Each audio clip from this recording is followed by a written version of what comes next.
ৰিয়ান পৰাগক চেৰ পেলাই উমা চেত্ৰীৰ উত্থান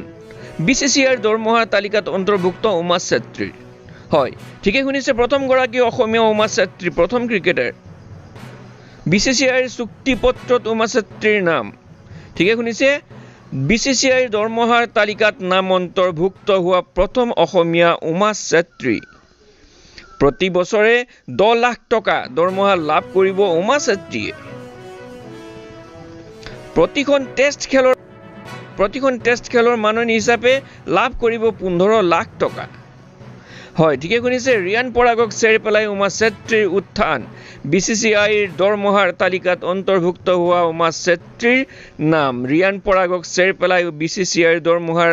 লাভ কৰা প্ৰথম অসমীয়া হল উমা চেত্ৰী প্ৰথমগৰাকী অসমীয়া উমা চেত্ৰী প্ৰথম ক্ৰিকেটাৰ হয় ঠিকে শুনিছে আপুনি বিচিচিআইৰ এই মুহূৰ্তত ব্ৰেকিং নিউজ বিচিচিআইৰ সিদ্ধান্ত বিচিচিআইৰ দৰমহাৰ তালিকাত অন্তৰ্ভুক্ত হোৱা উমা চেত্ৰী প্ৰথমগৰাকী অসমীয়া সকলো ভিডিঅ'টো শ্বেয়াৰ কৰক লগতে আমাক ফলো কৰিব নাপাহৰিব ধন্যবাদ